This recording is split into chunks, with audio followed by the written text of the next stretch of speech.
the Michigan Wolverines and the Ohio State Buckeyes. Reese Davis, David Pollack, and Jesse Palmer with you. Let's check in with our sideline reporter, Holly Rowe. Checking in with the Michigan head coach pregame, he understands both teams are in the top 25. Both teams are quality with a lot of talent on the rosters, but he believes this stadium can make a difference. This crowd has proven to be one of the best in college football. They have been pumping in crowd noise all week at practice to make sure they are prepared for this moment. Back to you. Holly, thank you. Can't wait to see how this one unfolds.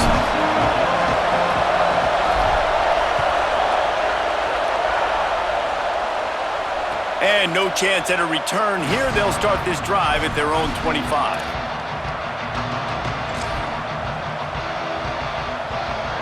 This place is roaring, and it's going to be so hard to operate under these conditions. Here's Underwood. Left side, it's Marshall. I'll tell you, I love the play call on first down here. You're just trying to find an easy completion, and the shortest throw on the field for the quarterback is finding your biggest target, and that's the tight end. Nice job. As Holly mentioned earlier, this home crowd can create a huge advantage. Here's Bryce Underwood to throw. Timed that hit perfectly to keep him from making the grab. It'll be third down. Not many receivers like to get hit. They just don't, okay? They're prima donnas. That's what they are. That's who they are. Nice job by the defender. You could tell he was catching the football. He was going to put a hit on him to make sure he had to think about something later, and you could see the ball pop. He's loose. The 30. 10. And he'll take it in and house it. Touchdown, Michigan. Getting ready for the extra point after the first score of the game. And the extra point makes it 7-0. Quick strike offense on that three-play scoring drive. And they find pay dirt from way out, covering 69 yards on the touchdown pass. He'll take the return and try to improve the field position. He gets a block. Oh, what vision. He's going to get loose. They won't get him. It's a touchdown.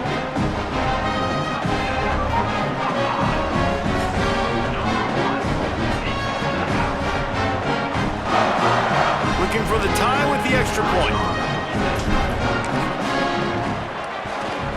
And he makes the extra point.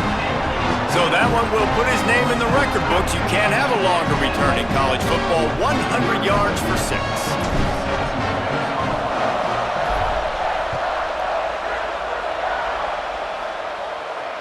And it'll come out to the 25. No attempt at a return. Guys, here come those maize and blue winged helmets on offense. They stuck the last drive in the end zone. They'll try to follow suit here. Underwood. Right side, it's Marshall. Out across the 30 mark, down at the 35 after the 10-yard gain. And that's a great play call by the offensive coordinator because that play is essentially the extension of a sweep play. You're getting your running back an extra touch to the perimeter of the field, so now he can go to work in open space. There he goes. Big pickup on the ground into plus territory, and they get him out of bounds at the 41.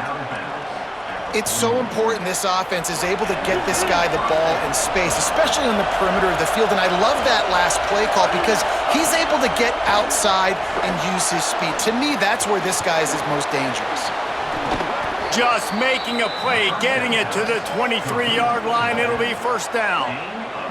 And how about this running back, man? Coming into the game, we knew he would be a focal point of this offense, but through the air, like not on the ground right now. They're finding ways to get him the football out in space to do some damage, and right now, it's all through the air. Moving out to the right. Tight end finds a soft spot. Gets out of bounds after the big play, and they'll be set up in business with a first and goal. This offense can get a lot of yards, and it doesn't take a lot of plays. You've seen that here. They have speed, speed, and speed. It kills you. If guys get a little bit of space, they just gobble up yards. They've had the defense completely on their... And he's in! Touchdown, Wolverines! Follow the blockers. The offensive line will take you to the hallelujah land. And I tell you what, most of the time, Reese, it requires a little bit of skill to find that hole and, slither through a little crack. That was not a crack. That was wide open. Didn't take a lot of vision because the blocking was outstanding. On the run from inside his own 5. Nice job by the kickoff team. Everybody stayed in their lanes, and they'll stop him at the 16.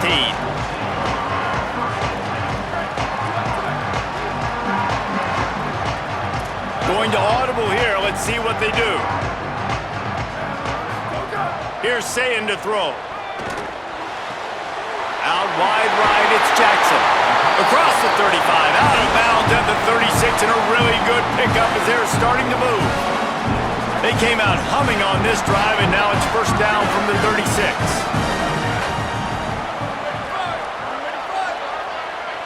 Looking downfield, it's Sayin. Rush is on. He just missed the target on that one. Gotta put it on his body. There's so many great rivalries in college football, guys, but I think this one, because of the disdain and the excellence, sort of rises to the top. Yeah, I mean, listen, there are great rivalries scattered all around this country. In-state rivalries, interconference rivalries, a great history, great pageantry. But I think what makes Ohio State versus Michigan unique is the fact that more often than not, these are two teams competing for national championships at the end of the year, and this game really does determine the national landscape. And 19 national championships between the two teams. Late in the year, it always matters. You go back to 2006, number 1 versus number 2. So always disdain, always hate. Don't even call each other by their names. Like, this rivalry means so much to college football. Well, that play didn't stand a chance. I mean, nobody even blocked that guy, and he's able to get the tackle for loss. Sayin escapes the pressure to his right. Fires downfield. Got his man. He'll go out of bounds at the 35-yard line. Big pickup there, and this offense is feeling it. Well, everybody knew this guy was going to get his touches coming into this game, considering he's one of the better receivers in the country. And to start it off, the offense was actually looking the other way. They were looking for other guys to make big plays, but finally they got the opportunity. They were able to find some space to get their best receiver the football. And guys, that's not going to be the last time. Defense has done a nice job taking it away from them up to this point. The question, though, can they keep it up? Man, it's easy to call plays when you're getting 5 or 6 yards a pop on the ground. Like, why would I get complicated? Why would I get complex? Like, up front right now, this group just win, fall forward, get that good gain, stay ahead of the sticks, don't have to get in bad situations. This defense better respond, or else I'll do that all the way down the field. Back to pass, it's Sayin. Caught near the sidelines. He'll pick up a few before going out of bounds. And how easy was that for this offense? Tight end just wide open on the outside. And Reese, one thing, I know this defense is concerned with all the speed offensively they've got at the wideout position, but you can't forget about the tight end. There's no way that guy should be that wide open on the perimeter of the field.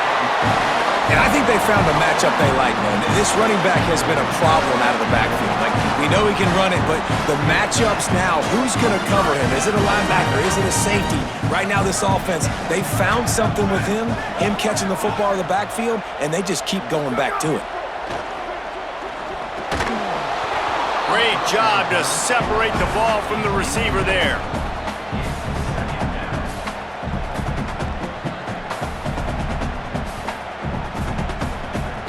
They'll need a bunch on second down.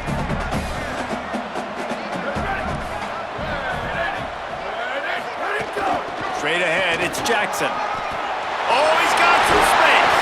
He's finally brought down, but he takes it all the way to the 6.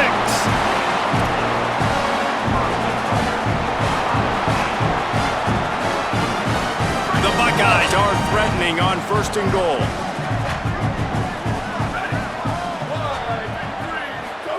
Here's Julian Sayin to throw. It's dropped after taking the hit. A lot of times when you go back and you revisit these games, who takes advantage of these opportunities in the red zone, in these goal-to-go situations? Bad job on 1st down by this offense. As they get set to snap it, just about to reach the end of the quarter. They're changing things up, trying to get everyone set. Second down, gonna throw it.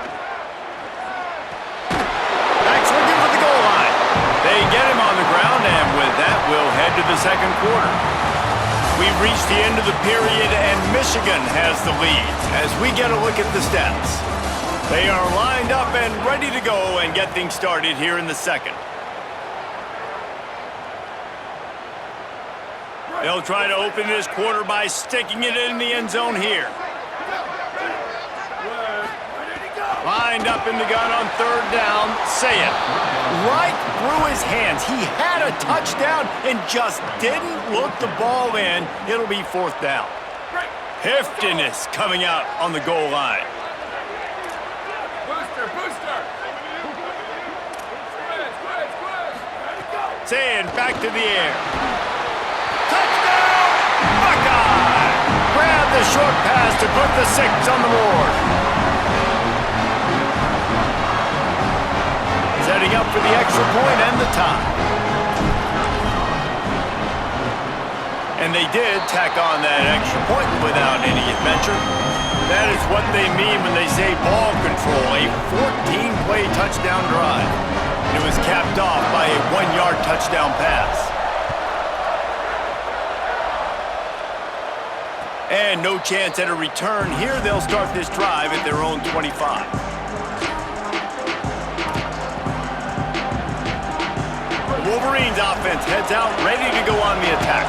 They had to stand by and watch that scoring march, and now it's up to them to find a way to answer it.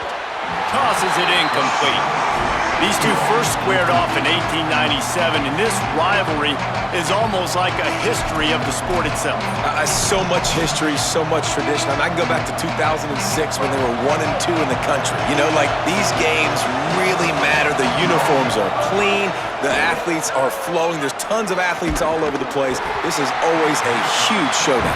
And you think about some of the great coaches that have graced the sidelines in this rivalry. Bo Schembechler at Michigan and Woody Hayes at Ohio State. And it's amazing, in a conference full of trophy games, maybe the greatest rivalry doesn't even have one.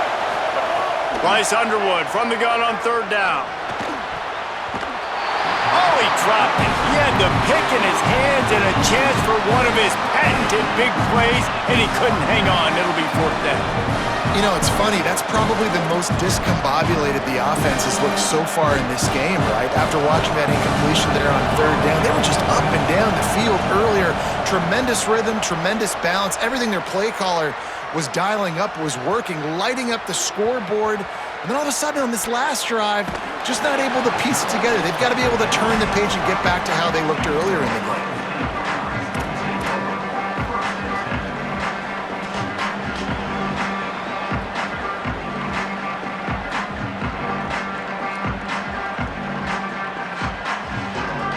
Ohio State sending out the offense to start this drive.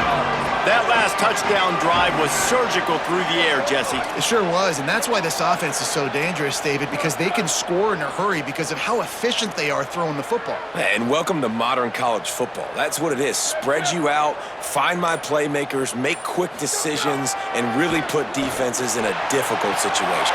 He's running free down the middle. He's inside the 40. Past the 20. Touchdown, Ohio State. Once he got a step, it was all over, right to the house. Now they'll line up for what they hope is automatic. And with the extra point, the score is now 21-14. That one's going to get a little star marked beside it on the play sheet. One play, explosive, touchdown, just like that.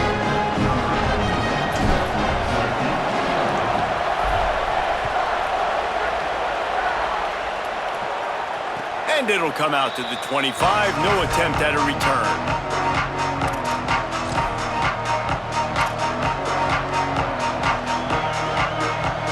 Michigan ready to get that offense rolling again. They really didn't move the ball at all the last time they had it, and hoping for better fortune this time around. Here's Underwood to throw. And the Heat will get home, and the quarterback goes down at the 17. That type of pressure on the quarterback, that's vintage Ohio State, right in keeping with the legacy that's been established by the Buckeye D. Yeah, and you take pride in that. You own that legacy with all those guys you see performing at a high level in the NFL. Man, you see that, you want to go get it, recruiting guys to fit those profiles. That's why Ohio State always has a good defensive line. And how nice is it to have the home crowd going absolutely bananas? Communication is harder. The snapping the football, everybody being on time. Man, this crowd really affected the football game. Hang on, Swoopy. The Buckeye crowd alive on third down. Here comes the heat. And he got smacked just as he released the pass. It's incomplete. Well, the defense finally has figured it out. That was critical for their confidence because they had been scored on earlier. They had given up a ton of yards. I think they understood the gravity of the situation. Third down, that was critical for them to get off the field, build momentum, build some confidence. Nice job.